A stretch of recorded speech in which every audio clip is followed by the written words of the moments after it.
Government needs to perform. It is a matter of life and death, government operations. And wasting energy on distractions is the last thing that state government should be doing. And I cannot be the cause of that. New York tough means New York loving. And I love New York. And I love you. And everything I have ever done has been motivated by that love. And I would never want to be unhelpful in any way. And I think that given the circumstances, the best way I can help now is if I step aside and let government get back to governing. And therefore, that's what I'll do. Because I work for you. And doing the right thing is doing the right thing for you. Because as we say, it's not about me, it's about we. Kathy Hochul, my Lieutenant Governor, is smart and competent. This transition must be seamless. We have a lot going on. I'm very worried about the Delta variant, and so should you be. But she can come up to speed quickly, and my resignation will be effective in 14 days. To my team, Melissa DeRosa, Robert Mejica, Beth Garvey, Stephanie Benton, Dana Caratanudo, Kelly Cummings, Rich Azzapardi, Howard Zucker, Rick Cotton, Jan Lieber, Jack Davies, and the hundreds of dedicated administration officials. I want to say this: thank you, and be proud. We made New York State the progressive capital of the nation. No other state government accomplished more to help people. And that is what it's all about. Just think about what we did. We passed marriage equality, creating a new civil right, legalized love for the LGBTQ community, and we generated a force for change that swept the nation. We passed the SAFE Act years ago, the smartest gun safety law in the United States of America, and it banned the madness of assault weapons. We've saved countless lives with that law. $15 minimum wage, the highest minimum wage in the nation, lifting millions of families' standard of living, putting more food on the table and clothes on their backs. And we led the nation in economic justice with that reform.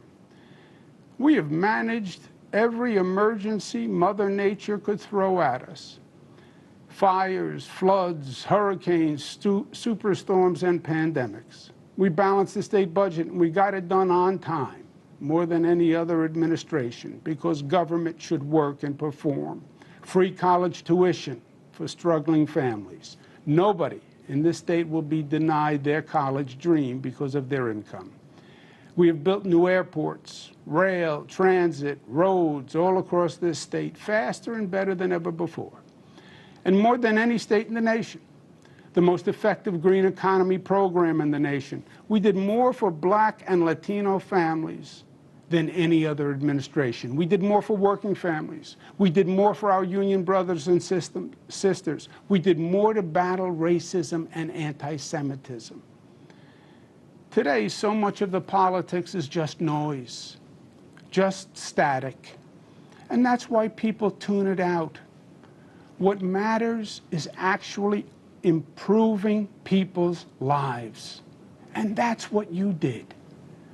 You made this state a better state for the generations that follow. And that is undeniable, inarguable, and true, even in these ugly, crazy times. I thank Speaker Carl Heastie and Leader Andrea Stewart-Cousins for their leadership. And let me say this on a personal note. In many ways, I see the world through the eyes of my daughters, Cara, Mariah, and Michaela. They are 26 and 26, twins, and 23. And I have lived this experience with and through them. I have sat on the couch with them, hearing the ugly accusations for weeks. I have seen the look in their eyes and the expression on their faces, and it hurt. I want my 3 jewels to know this. My greatest goal is for them to have a better future than the generations of women before them. It is still in many ways a man's world. It always has been. We have sexism that is culturalized and institutionalized. My daughters have more talent and natural gifts than I ever had. I want to make sure that society allows them to fly as high as their wings will carry them. There should be no assumptions, no stereotypes, no limitations. I want them to know from the bottom of my heart that I never did and I never would intentionally disrespect a woman or treat any woman differently than I would want them treated. And that is the God's honest truth. Your dad made mistakes, and he apologized, and he learned from it. And that's what life is all about. And I know the political process is flawed, and I understand there's cynicism and distrust and disappointment now. But don't give it up, because government is still the best vehicle for making positive social change. Lastly, I want to remind all New Yorkers of an important lesson, and one that I will carry with me for the rest of my life. And that's what you New Yorkers did in battling COVID. The enemy landed in New York State. COVID launched the attack here. It came on planes from Europe, and we had no idea. It was an ambush. And it was up to New Yorkers to fight back. We were on our own, and it was war. Nurses, doctors, essential workers became our frontline heroes. Hospitals became the battlegrounds. Streets were still, and sirens filled the city's silence. Trailers carried the bodies of our fallen brothers and sisters. But you refused to give up, and you fought back, and you won, going from the highest infection rate in the nation to one of the lowest. No one thought we could do it, but you did it. You led the nation, and you showed the way forward. And how you did it is what's most important. You did it together, not as black New Yorkers or white New Yorkers, not as LGBTQ New Yorkers or straight New Yorkers or Democrats or Republicans or upstate or downstate or Jewish, Muslim, Protestant or Catholic New Yorkers, but as one community, one family, the family of New York. You overcame the naysayers and the haters and the fear and the division, and you unified and you rose and you overcame and you saved lives. And that was powerful in its effect.